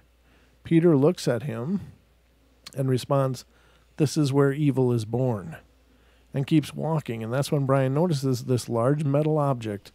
And once getting a little closer, he realizes it's a large metal storage container, like the ones they haul on trains. It's only it's been altered on one side where it should be closed off. There had been bars vertically welded there instead. And he finally realizes its purpose and that it has been made into a human cage. And there is chunks of what was assumed to be female's hair stuck between the bars in numerous spots, and dried blood, broken glass all over the flooring, and what was pretty sure was fingernails. And when he saw these metal poles that were like sharpened, leaning up against it, cause they're obviously used to poke through the bars, and torture is spelled Torcher, whoever would have been in there by stabbing at them. And that's when Brian said he turns around and says, screw this, and starts running, probably faster than he ever has in his life. And he is almost to the fence when he looks back, and Power is right on his tail, chasing him. I think it's supposed to be Peter, chasing him, but catching up at a rather fast pace. And that's when Brian starts praying to God, and he looked back again, and he was no longer behind him. And here's one Perry that tripped me out, part that tripped me out when I heard it. Apparently where Brian was at the moment while still running towards the fence, there is these bushes that stand about 8 feet tall on both sides of him that kind of trail the rest of the way and end at the fence, and he notices a shadow above him, and Peter's on top of the 8-foot tall bush in a kind of squatting position. And I know what kind of bushes these are. These are everywhere in Oregon, and you simply cannot stand, squat, or do anything on top of this type of bush. You would fall right through. It's just not possible. And then Peter leaped from it in a way that is not humanly possible, and was now in front of Brian, between him and the exit in the fence, and without hesitation, he shoved himself through the opening and kept running through the parking lot of the church till he made it to the street. And this time when he looked back, Peter wasn't there. He didn't chase him past the fence, and it was almost like he let him run through and didn't even make an attempt to stop him, as it seemed like he would have done, considering how determined he was with chasing him and doing some inhuman stuff as well. And Brian said he's pretty sure that it was because he prayed in the name of Jesus Christ and his protection, and I believe that's what got him through it as well, because we both believe he was brought there for a reason, and it was not to be able to leave that property that he explained was as pure evil, and who knows what is inside that house and what goes down in there. It's not over, though. There is something else that really bothered me about Brian's story, and I want to share. I want sure what to think when he told me. I wasn't sure what to think when he told me, okay? I'm having to correct this as I read it, ladies and gentlemen, so I'm sorry.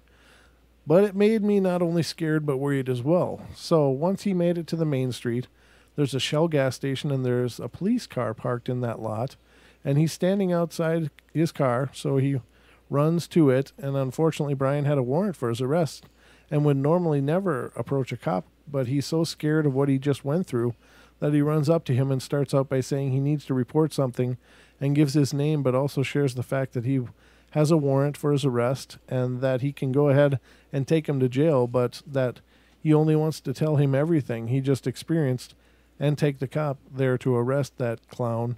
That's not what it says, but that's what I'm saying. And the cop agreed to take a look, but put Brian in cuffs first and in the back of his car as expected. He then tells him where the house is and to take a right out of the gas station. Only the cop goes right and tells him to shut up and takes him to the Justice Center downtown, and at that point he felt hopeless. Now, upon arriving to the Justice Center, once he goes inside to booking, where they take your inventory and shoelaces and things, he's then in the presence of 5 sheriffs who feels that maybe if he tells one of them that maybe some progress can be made. And he swore on everything holy that once he mentioned the address of the house and that human cage, one of the sheriffs screams at him to shut his mouth and violently grabs him by the balls, which drop him to his knees, and another officer slams him to his chest, and they pick him up and put him in one of those isolation cells meant for drunks or people that pee or poop themselves.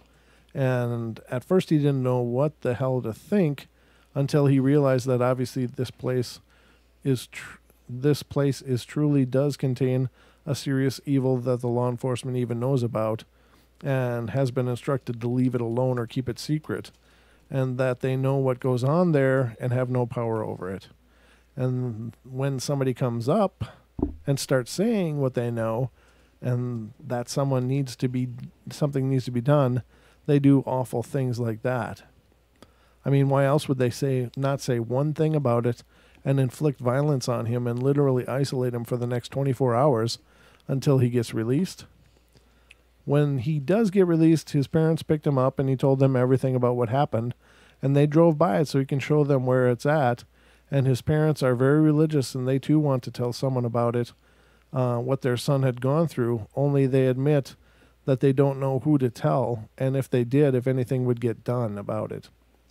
So for the next week, Brian just stayed at his parents' and tried to relieve some of the trauma he went through. Eventually, he did go into town and saw one of his friends from the poor local area. And he said to him, "Dude, if you ever see Peter around, you need to stay away from him. That fool isn't right. He's the devil or something. Peter turned into a demon right in front of me. I put this on everything. That dude is evil. Stay away from him." And Brian said that when he was told that, this dude was in a panic and can hear the fear in the man's voice just like I can hear and feel the fear in his voice as he told me all of this. I haven't talked to him in like a week because I want nothing to do with that stuff, but he did say he drove his dad's Jeep near so he can use binoculars and see anything that goes on there. And he was looking through one of the side windows of the house and can't really see anything because there's no lights on or anything. And while he was looking, this pale, almost animal-looking demon manifested itself in the window, and it was looking right at him, like it knew he was watching. And it obviously did. That's all I know since we spoke, lady. And like I said, I don't want to know anything further. I don't know if it's a portal or whatever. I just know that something bad is happening there, and it is evil. And makes me think that if a place like that exists, not 5 minutes from my home, then Whip knows what else. Whip knows where else places like that are. Has anyone ever heard of anything like this or heard of demons that appear to us as regular people like this Peter guy who Brian met? Please share if you've had any similar situations. There's a few responses. Some of them are, I don't know, but very strange. And I know we've read that before, so I apologize if that's repetitious and redundant, but once I'm into a story, I kind of have to finish it. Wouldn't you agree, Don? Yes. All right. Did you enjoy it the second time? Yes. Did you remember it? Yes. I did too. Yeah, it was like, as soon as I read the first partial part of the first few sentences, I was like, wait a minute. I know this one. You got another one? No, I'm having a discussion with Ken about Neil Young. Sorry. Glad you could join me. I'm right here, buddy. I'm listening. You know, I found this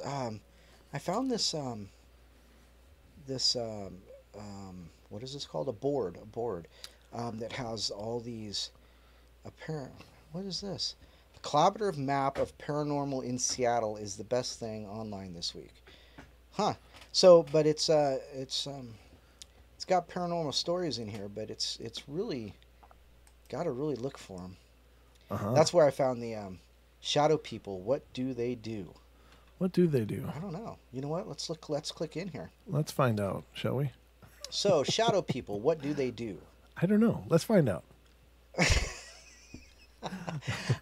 I see what you did there. See that? I did a search on this topic and found that I found many threads on them with stories. The one thing I noticed that a lot of people don't like, shadow people, but no one has really pinned down what they can or can't do.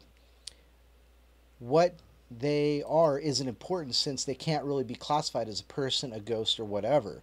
What is important is what you've seen them do. I'll tell you all my first encounter with one, and then I'll tell you what I observed from that encounter. Back in the 90s, I was doing a lot of ghost hunts, organizing some and taking part in others. One of the homes I was lucky to check had an interesting history to it. The original owner of the property died in the mid-1800s and was buried on the property. Ooh. Sadly, though, his grave was not where his body was. The headstone had a fence around it, so the current owners thought, rightfully so, that the body was in the grave. They had started to dig a hole for an in-ground pool. This was stopped after the backhoe had cut the buried remains in half. The police the police was called in, not were called in. The police was called in, and it was determined that it was, in fact, the body of the original owner. The site grave was empty. The body was then given a proper burial on the property in a newly dug grave. About a month later, the new owner stated that they were having things happen. Lights turning on and off, things being moved, voices and footsteps. One of the issues people had was when they claimed to see the top half of a person floating in the basement. Ooh. It's always the basement. Not my basement. Nothing floats in your basement. That's right. It's all frozen. Thank you. Basic haunting, right? Well, after going through the house and taking pictures, remember, this was in the 90s, I went down into the basement to check to see if I could document this half body. Upon going down the stairs of the basement, I felt cold. I thought it was due to a simple airflow issue. But then I saw out of the corner of my eye a person standing by the hot water tank. I shined my flashlight on the person, thinking it was a member of the owner's family playing a joke, and my light went through it. It looked like someone had taken a pair of sunglasses and cut out a human figure of it. It looked like someone had taken a pair of sunglasses and cut out a human figure out of it. The person was tinted in a smoky shade. I was stunned. I wasn't afraid while I was looking at it, but then it looked at me. I can only describe the feeling as being shot with fear. The feeling came over me so fast I couldn't do anything. After what seems like a minute, this creature threw a plastic knob at me. This knob hit me in the face, and I looked away quickly. I think it was a reflex reaction, you think? The creature was gone when I looked back. It couldn't have gone anywhere since it was backed up into a corner and I was standing in the doorway. That's always a good spot to stand when you got something backed in a corner. This was my first encounter with one of these shadow people. Here's what I remember from the encounter. This shadow person seems to be interested in the water heater. I was unaware that it was even there at first. This leads me to believe that they're no better than we are when it comes to their surroundings, beings that I snuck up on it. They tossed an object at me. There are other things in the room that could have hurt me a lot more than a knob, but it was doing something to the knob. This would lead me to believe that they are restricted from affecting objects outside of their reach. After it distracted me, it disappeared. It either vanished into thin air or cloaked itself somehow. Given how quickly it was gone after it distracted me, led me to think that it was still there, but cloaked, or at least out of my visual range. Can these things only affect objects when they're shaded? Or are these shadow people the rude things behind poltergeists? What I would like is if people would recount their shadow people stories with what was learned about the shadow people behavior. My thinking is that if we can log what these things can do, then we can figure out what they are, or at least what they're not. So there you go. So it threw a plastic knob. That's not anything I've ever heard a shadow person do. I don't know. I don't know about the whole within the reach thing. I don't know. It's possible, I guess. They're really kind of a nebulous subject because it's kind of like the whole demon thing. Right. Like, if it's a dark colored spirit, it's automatically shadow people. If it's a pissed off spirit, it's automatically a demon. You know, it's just these terms of convenience. But I do think there are shadow people that are a very unique, otherworldly presence. And maybe they're multidimensional. Maybe they're, just alive on a different reality or plane of our reality. But I don't know that they're necessarily dead like ghosts. Right. I just don't know what they are, I guess. And I don't know that anybody does. But I've heard that if you have them, they're very, very much believed to be around portals So if you have shadow people, you may very well have a portal open, and but it's spirits can choose to be viewed any way they want to. Right. Even up to and including in absolute living three-dimensional reality, for short periods of time. You see those manifestations reported that it was like my grandpa was just standing there. Well, when we had Frank on the show, he talked about his deceased relative was right there in the kitchen with him. Right. Just real as life. Like, oh, there it is. And that can include the wispy, half torso apparition, right, or partial apparition, or it can be a ball of light. So I think they have absolute flexibility with how they want to be perceived. Right. If they are, and indeed, a fully realized presence. Now, I believe there's also truth to the idea, and I think it was the Navajo that had this belief that when people pass, initially their soul is released, and then up to 3 days later, the negative stuff from them is released. Right. As its own, entity, as its own presence, not necessarily an aware presence, but as a manifestation of all that negative energy. So is there a possibility that could be true? And those could then somehow coalesce and grow into fully realized negative apparitions? Yeah, I suppose. I don't know. It's just all the ideas are out there floating, about what it could be. And it can depend as widely on what is reality and what is spiritual understanding, what is a religious understanding. I don't know. Lewis says reading horror stories can open portals for them to manifest as well. Well, reading horror stories can manifest fear. True. Which fear is a magnet for negative things. I don't think reading horror stories can open anything in and of itself, but if you read a horror story and you're feeling these waves of terror and fear, then you are a beacon to whatever energies may like that and be drawn to that. H.P. Lovecraft. Right. Well, Stephen King, H.P. Lovecraft, Raymond Block. Right. I mean, there's so many talented authors of the horror genre, and it's like the same thing for horror movies. They, in and of themselves, they're just a form of entertainment. They're people pretending events and portraying them. Yeah. But if it inspires fear and people are so terrified and afraid, then something can manifest from that, whether it's something drawn to the fear to feed off of it, or if it's, can have an energy of its own if enough people believe in it. Like the whole Slender Man idea. Is that an actual entity now because people believe in it? Whereas it was just the fabrication of pop fiction, pop culture. Right. But however it came into being, does it actually have a reality now? Well, some people swear it does, Well, and like you said, it could be manifest from the fear that the idea of it. Exactly. Yeah. And so, again, the spirits can take whatever form they want. Well, I'm sure they can appear like a Slender Man if that's what you're terrified of, Right. So, I don't know. Just some thoughts, but it's already 9:05, Don. It's 9:05, really? Really and truly. Wow. We have been rocking here on the portal, ladies and gentlemen. Yeah, it's been crazy. The night goes incredibly fast, but it's because we love being here with you guys. And, I love doing this, so.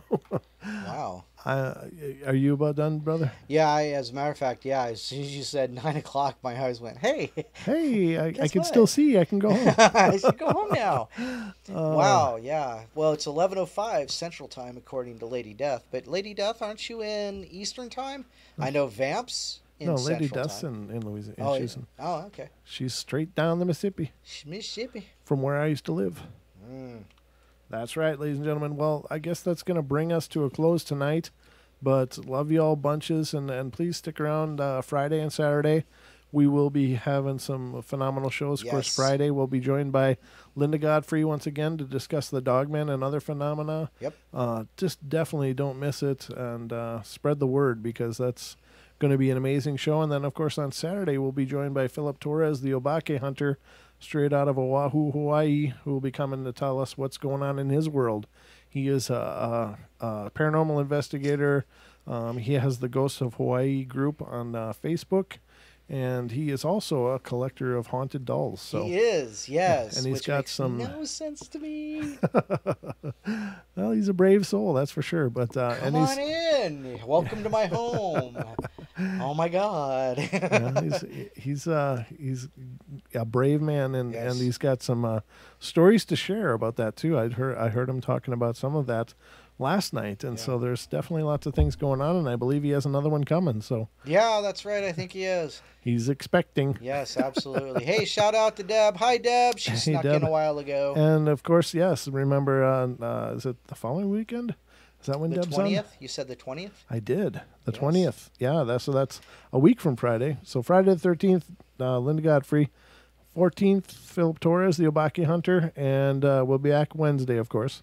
Yep. But the 20th, we'll be having Mrs. Deborah Varner on. Deb Varner. She'll be doing psychic readings for those of you who choose to call in and take part of that. Again, an amazing experience. And then on the 21st, we'll be joined by Mr. Brooks Agnew. Yep. So I gotta firm that up with him because we of course scheduled that quite a while ago, and his schedule is so dynamic. Well, yeah, he's a busy guy. Busy guy. So He's not jetting across the world.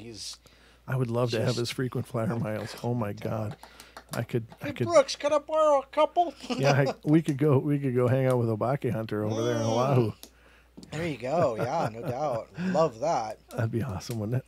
So, all right, ladies and gentlemen, we'll stay tuned to the portal for any new and exciting developments as they come up. But that's what we've got in store for you so far. And so we'll be back on Friday night, 10 p.m. Pacific time, for you to be with us, and hopefully in YouTube be with us. The YouTube be with us. Oh man, mani padme hum. So, all right. So, all right. All I have no right. idea what the hell any of that means, but Thanks for joining us. We love you. yeah, we do love you guys. Thanks so much for everything you're doing. Of course, the portal's growing, and it's just really taken off. It's really exciting. So thank you for all that you guys are doing to perpetuate that motion, because it's just been becoming an absolute thrill ride, and it's like one of those things where I just come upstairs and I'm fielding messages and things for the first several hours. So it's really exciting. Thank you guys. Love you bunches. And we'll be back on Friday night. Friday night. We'll see you then. And if you have a paranormal experience of your own you'd like to share, please email it to paranormalportalradio@gmail.com. Again, paranormalportalradio, all one word, @gmail.com. Hey, did you want to talk about real quick that other website? Oh, please. Yeah. What was it called again? Well, it's called. So there's another Facebook page that was put up by a friend of ours. Danielle put it up. It's called Reports of the Unexplained. Reports of the Unexplained. Right. Yes. And there you can anonymously submit stories, or you can ask. This is another avenue to get a hold of Brent. Because he's got connections with people who may or may not be able to help. He's got some ideas that may help. If you want to reach out anonymously, that would be the way to do it. Right. We do ask whether you want to be anonymous or not. If you've got a good story, we do ask if we could, kind of talk Share about it on the air. Yeah. You can, of course, protect your identity, but I mean, it's just another reporting tool for those of you that are out there. So, Reports of the Unexplained. Look for that group on Facebook, and Don and I are, of course, tied in with that as is the portal. But check it out if you have something you'd like to report, and it can be anything in the paranormal realm. I mean, so it could be. Yeah, there's a sheet for like if you want to report a Bigfoot, or UFOs. if you want to do UFOs or anything unexplained, or apparitions, ghosts, just, let us know. Yes, exactly. And I also still, ladies and gentlemen, have a handcrafted spirit board that is still available. They're creepy as hell, but they're awesome. It's awesome. It's beautiful. That was really done really well. So if you're interested in a one-of-a-kind handcrafted spirit board, 1-inch thick wood, beautiful handmade box and planchette, let me know. I can get some pictures to you. I'm going to do a drop about that specifically, but really cool. And it's something that we're looking at adding to our line of available items on the Paranormal Portal store, but we're just testing it out to see. So if you would like a Yes, Lewis, a Ouija board. Ouija, spirit board, Ouija. spirit boards, Ouija boards, yeah, the same kind of Hey, thing. go to the MeWe chat, Lewis, because I know you're in MeWe. Go to the MeWe chat, and I'll send you a picture of it. Yes. Okay. So anyway, guys, love you bunches, and we'll see you Friday. So take Peace care. out. Have a great rest of your week, and we'll see you when the weekend has begun. We love you. We do. It's true.